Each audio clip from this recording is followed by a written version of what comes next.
channel. Today we'll be going over my guide for Rieve, the Dark Side Assassin. Rieve is a backliner melee DPS. When playing Rieve, you'll want to make proper use of gap closing abilities while taking out support, ranged, melee, then tanks in that order. Let's take a look at her stats and abilities. Right off the bat, we know that Rieve has an auto attack damage of 40 at 2 hits per second. Looking at her individual stats, you could tell that she's very good with damage and mobility. She does alright with range since she does have one ability that is a ranged attack. She's a little low on toughness and a little low on crowd control as well, with no support whatsoever. The first ability I'd like to go over is her passive, called Wild Defense. It will block up to 6 ranged attacks before the ranged attacks start dealing damage to her health. Rieve's ultimate ability is called Crushing Will, which does 75 damage to all targets near her and knocks all of them to the floor while dragging them in, making it very easy to finish them off with the auto attack.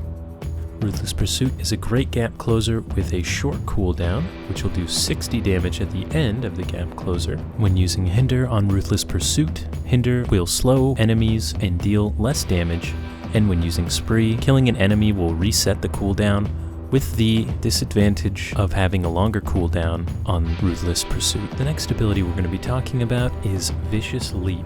Vicious Leap is another good gap closer with some end lag, good to reach high ledges with, and does 25 damage AoE around the landing area. The two modifiers on Vicious Leap are Slam, which will launch enemies around your landing area with the disadvantage of shorter range, and Harrier, which does more damage, which requires a target to lock onto in order to execute.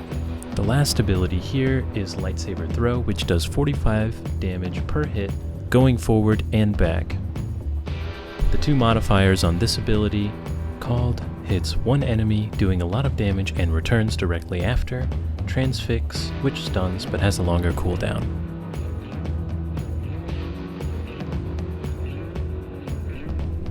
Next, we're going to be talking about matchups in order of target priority, starting with support.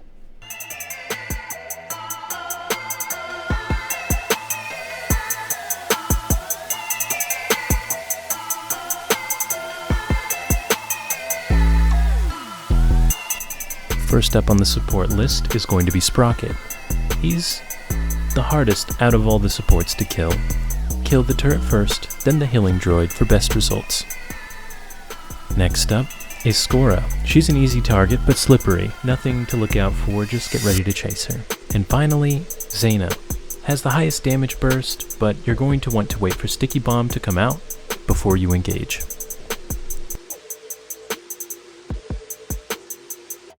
Next is ranged DPS characters.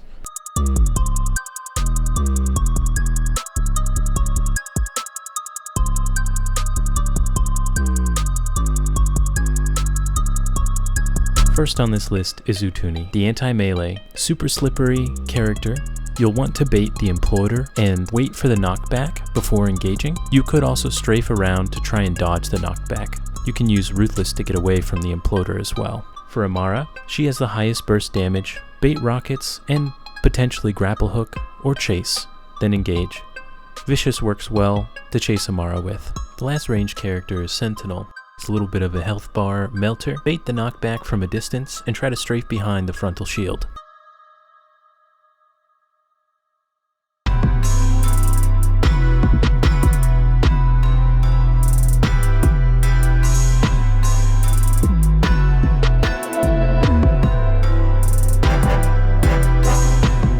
For melee DPS, it's a little bit more of a duel. When you verse Rieve, you'll want to bait the saber throw and do your best not to miss your own saber throw before engaging. Always best to lock target and strafe when fighting another melee. With J3, he's a little bit harder to fight.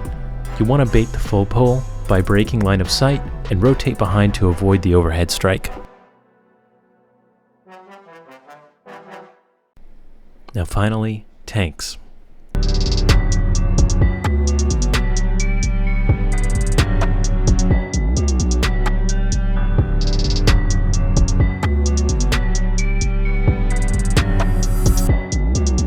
Graz is the hardest to 1v1 due to his healing. You'll want to bait Stampede and watch out for Frenzy, because it's a Rieve killer. Slingshot's kind of slippery, and you'll want to avoid engaging with him while his stable shield is active.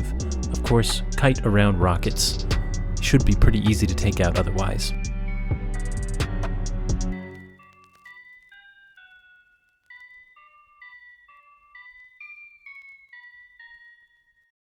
Here are a few tips for Hutball as well.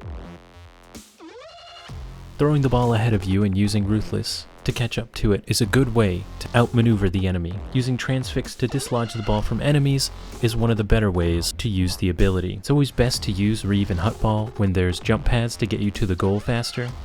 Best Hutball map to play for Rieve on solo queue is Gauntlet, for that reason exactly. Now when you play Rieve, you'll always be wanting to look for a way to backline the enemy team, to get behind and take out the support, then the ranged, then the melee, and then everyone kill the tanks together, of course. There is also a way to animation cancel. Here's the video on that now, found by QuickDraw. He is a member of the Discord and one of the best players in the game currently, since he has all of the characters maxed out. Another thing I wanted to quickly go over here is jump pad movement options. For Rieve, it's a little bit different with her than everyone else because she has the ability to land just about anywhere using a jump pad because she has 2 gap closers and they can greatly affect exactly where she's able to land. You can go far forward by using Ruthless Pursuit right after the jump pad is activated and you'll go very, very far. The next thing is you can jump on any target you're able to see while in the air using Vicious Leap, so it's very useful.